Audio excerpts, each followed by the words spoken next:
Welcome to a special JPHMP interview series for JPHMP Direct's Leadership Library, hosted by Dr. Ed Baker.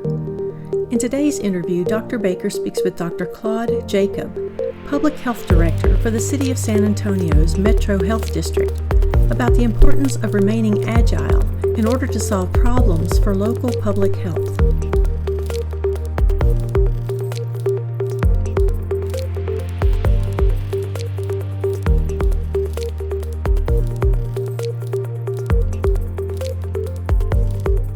I'm Ed Baker, and once again, I am engaged with my good friend, Dr. Claude Jacob, in another leadership interview that we have for our online leadership library. And Claude, it is wonderful to be with you today to discuss the practice of leadership. Thank you for doing this. Thank you for the invitation and the opportunity to share my story. Great. Well, let's get into your story. I've shared a few questions with you, so let's start out with the first one, which is tell us a little bit about some of your early formative experiences that shape you into becoming the leader that you are. Claude? Thanks, Ed.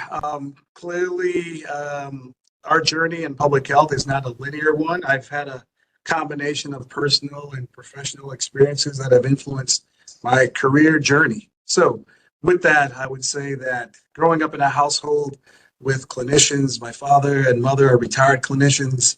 I've had a chance to live in two different countries. I've had some experiences in high school and in college that shaped my career path.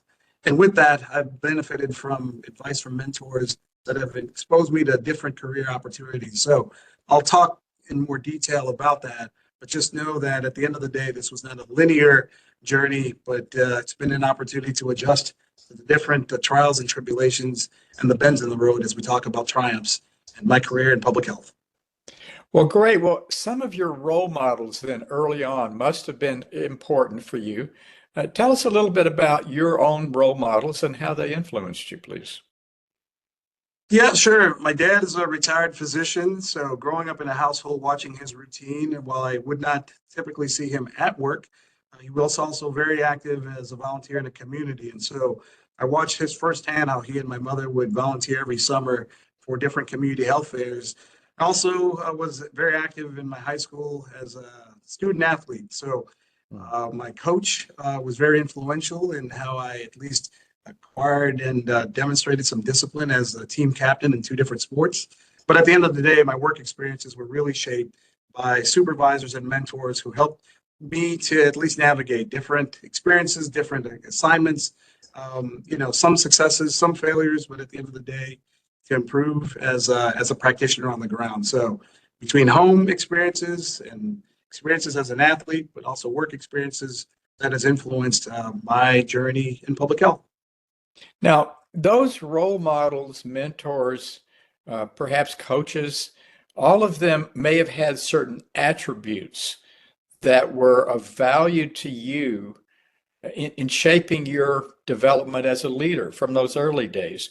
What were some of those attributes? What were those kinds of characteristics or attributes of those individuals that helped to shape you? I gotta tell you, they were hardworking folks, affable and approachable. I appreciated, at least from my bosses, about having a vision or a bigger picture about our activities. But at the end of the day, they modeled how to connect with folks. And so I found that over the years, I've tried to apply some of those attributes in the work that I do on the ground. But I will say that one of the characteristics is to be agile. So whether as an athlete or as a leader, or even within the family experience, being agile politically, logistically, programmatically, I've tried to tie that into my own style and as a leader and as an advocate for the work. Now, I suspect what you just said feeds into this notion of your guiding principles as a leader. You mentioned having been involved, you mentioned to me having been involved in the Public Health Leadership Institute some 20 years ago when you and I first met. You're a student of leadership. You've taken courses in this at the University of North Carolina and elsewhere. Let's talk a little bit about your guiding principles that really influence how you serve as a leader, both at the local level and nationally? What are some of your guiding principles? I got to tell you, I consider myself to be a problem solver or an architect of sorts. So I love jigsaw puzzles and I love at least challenges. So tying that into this experience as a local health director, I've been doing this literally at local health departments over the course of these nearly 3 decades. And I got to say that my guiding principles have been about servant leadership. The COVID experience forced me to become more of a situational leader. And at least the experience I've been having in my current role leading the San Antonio Metropolitan Health District, I've been trying to transform the look, the feel, the sophistication of our work on the ground. So my principles are really about excellence, striving for excellence, being a consummate problem solver, and sharing my voice as an architect in this discipline. Now, those guiding principles translate into specific behaviors. I live in Cambridge part of the year, as you know, and you're a health director in Cambridge, and I would visit with you and meet with your team and so forth. And now you're in San Antonio as health director there. Talk to us a little bit about behaviors. In other words, these principles actually result in certain practices, certain behaviors.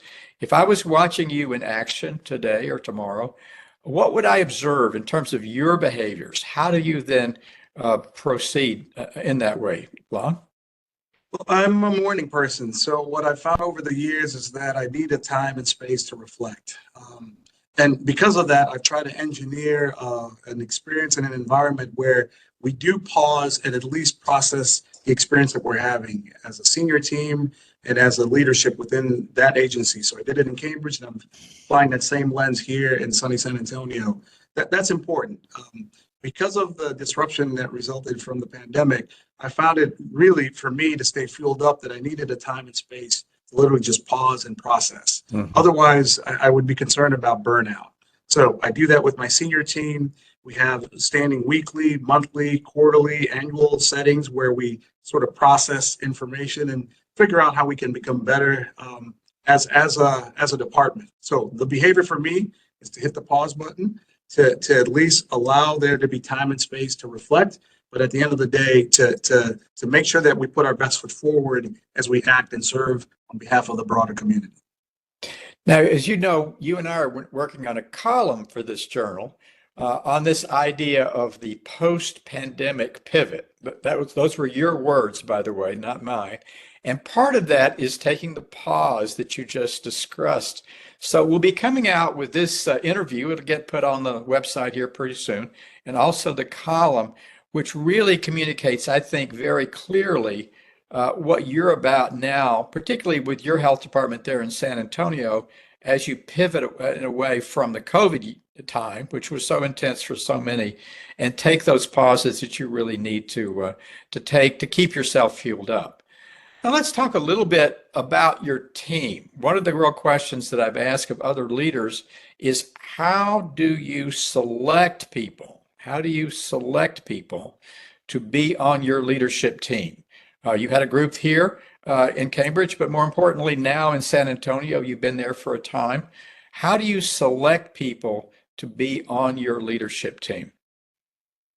Well, great question, Ed.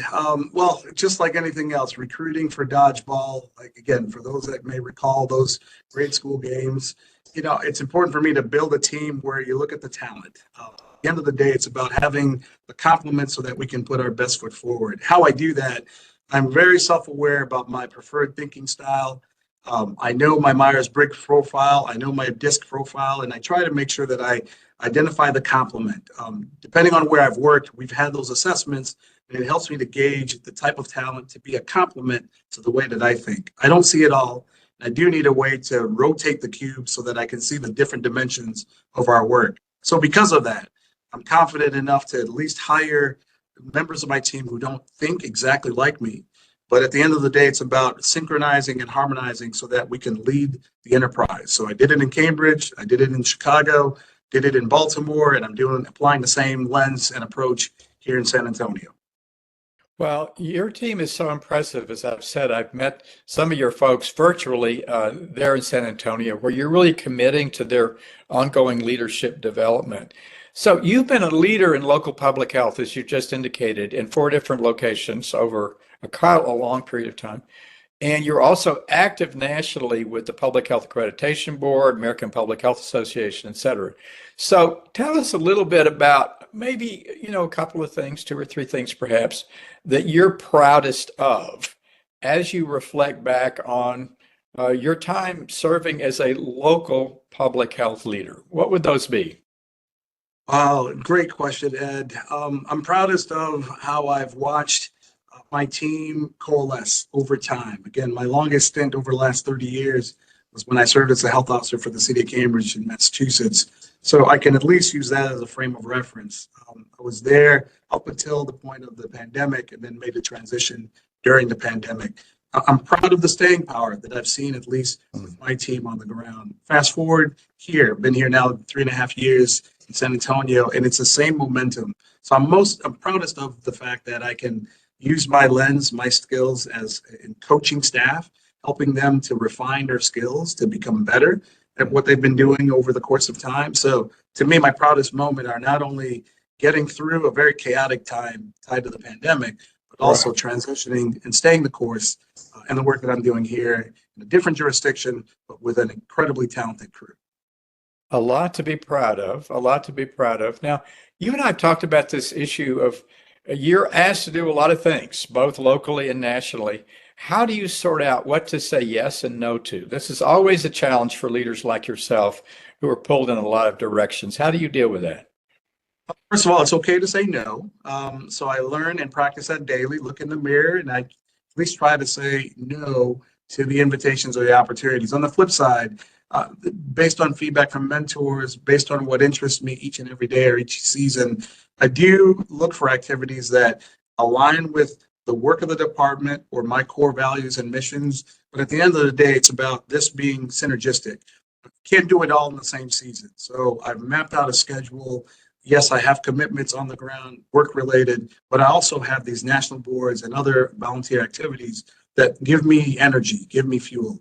So the national opportunities, really serving on these national boards, it's an honor to represent our discipline, but it also allows me to tell our story for the work that we do. Most folks don't really understand the discipline of public health, but we have an opportunity to articulate that and demonstrate that. So, at the end of the day, it's about alignment for the work that I do day to day, but also in amplifying and telling our story to a broader audience like national organizations.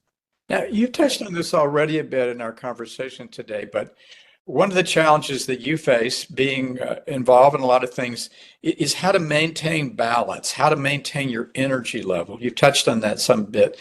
I know you have a daily practice.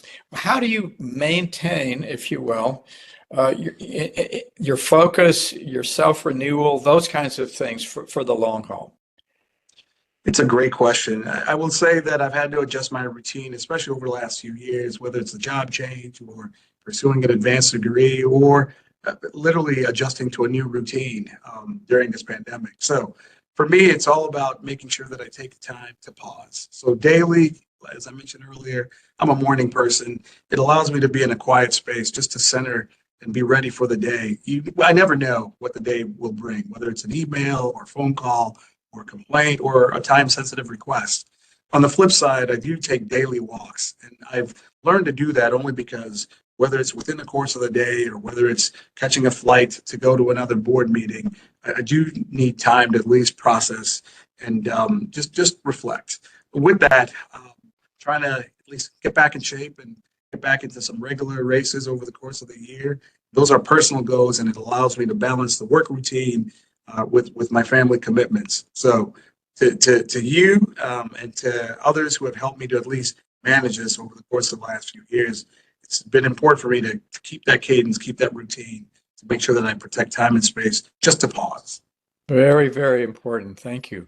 My final question is really as you kind of think back over all the things we've talked about in this interview today, what are 3 key points, 3 things that you would like those who listen to this interview to take away? How would you summarize or pick the 3 key points of all the things we've covered today? What would you leave us with in terms of those key points from today, please? Great question.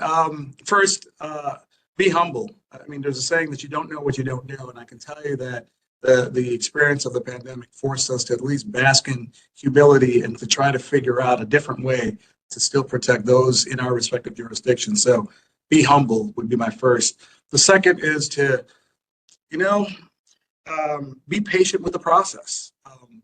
I found it very frustrating. Resources are scarce. Folks are exhausted. My team is still fatigued during this very endemic state of the pandemic. While it may slow down, it's never over. And so just being patient with the process, whether it's applying new tools to age-old problems or just being patient with the interactions that we have with one another. So to be humble, to be patient, but at the end of the day, to stay the course. My favorite of Aesop's fables is the story of the turtle and the hare.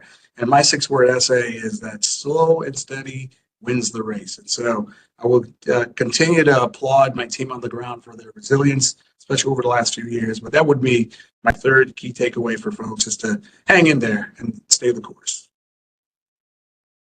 Claude, thank you so much for taking time to have this wonderful conversation. As you and I know, we've talked about a lot of things over the years. This to me has just been so inspiring and so informative, and it'll be so helpful to those that view it in our leadership library. So thanks so much for taking the time to be with me. Thank you, Ed. I really appreciate this opportunity. Again, from your course, your first message to us was to tell our story. And so this is an opportunity for me to share, and I so appreciate this. So be safe, be well, and I look forward to hearing more about those who are on these shared journeys as health practitioners on the ground. This feature was brought to you by JPH MP Direct, the companion site of the Journal of Public Health Management and Practice. To learn more about this conversation, read Managing the Post-Pandemic Pivot, a Public Health Leadership Challenge, in the January 2025 issue of the Journal of Public Health Management and Practice. For details about the interview with Dr. Jacob, visit us at jphmpdirect.com.